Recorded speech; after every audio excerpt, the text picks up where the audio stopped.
রোমিওর জন্মদিন উপলক্ষে আমি তেমন মিষ্টি কোনো আইটেম তৈরি করতে পারিনি সময় স্বল্পতার কারণে। তাই ভাবলাম যে একটা মিষ্টি বানাই, সেটা হচ্ছে বালুশাহী মিষ্টি।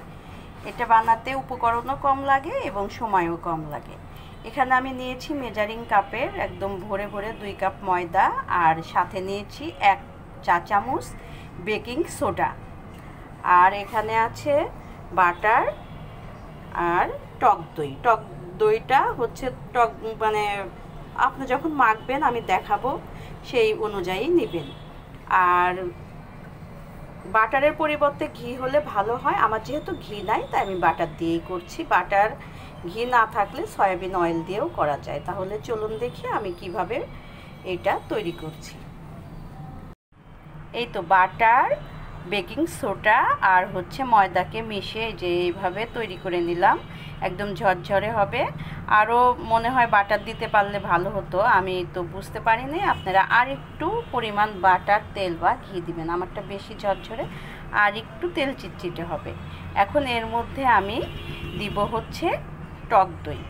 তাহলে চলুন টক দই দিয়ে মাখিয়ে দেখি কি অবস্থা হয়। আমার এখানে 4 টেবিল চামচ মানে লেগেছে টক দই।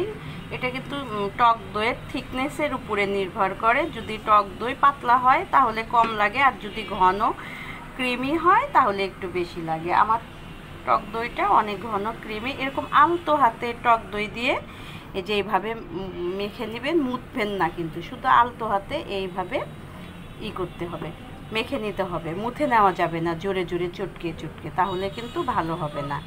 এই দেখেন এই যে এরকম হবে। এখন আমি এটাকে একটা ভেজা কাপড় দিয়ে আধা ঘন্টার জন্য রেস্টে রেখে দিব, তারপরে দেখব কি অবস্থা হয়। আধা ঘন্টা রেস্টে রাখার পর এভাবে আলতো হাতে মাখিয়ে নিতে হবে, কোনো জোরে চাপ দেওয়া যাবে না। আলতো হাতে মাখিয়ে নিয়ে তারপরে এটাকে এর সাইজ অনুযায়ী আকৃতি দিতে হবে। আমি দেখাচ্ছি কিভাবে এটা করতে হবে। এই যে তেল গরম করতে দিয়েছি, তেল কিন্তু ফুল গরম করা যাবে না, হালকা গরম হলে তার মধ্যে এই যে আমি আকৃতি দিয়ে রেখেছি বালুশাহীগুলো, এগুলো এখন দিয়ে দিতে হবে। ঠিক হালকা একটু গরম হলে দেখেন, বেশি বাবুল যেন না ওঠে, ঠিক এইরকম হবে। এখানে এই যে শিরা জ্বালিয়ে নিচ্ছি 1.5 কাপ চিনির মধ্যে 1.5 কাপ পানি দিয়ে।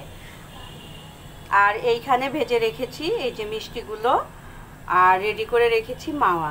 শিরা 8 থেকে 10 মিনিট জ্বালাবো, জ্বালিয়ে কুসুম কুসুম গরম অবস্থায় শিরার মধ্যে দিব। একদম গরম শিরার মধ্যে দিব না, শিরা থেকে উঠিয়ে এই যে মাওয়া দিয়ে ডেকোরেশন করব, তাহলেই হয়ে যাবে আমার বালুশাহী মিষ্টি। এই তো রেডি করে ফেললাম বালুশাহী। এটা খেতে খুব মজা, কিন্তু বানানোটা এত কঠিন না, উপকরণও খুব সহজ, যে কেউই ঘরে তৈরি করে ফেলতে পারবে। আপনারাও তৈরি করে দেখবেন, খেতে তো বেশ মজা, সেটা সবাই জানে। আমারও খুব ভালো লাগে খেতে, কারণ সাধারণের মধ্যে অসাধারণ।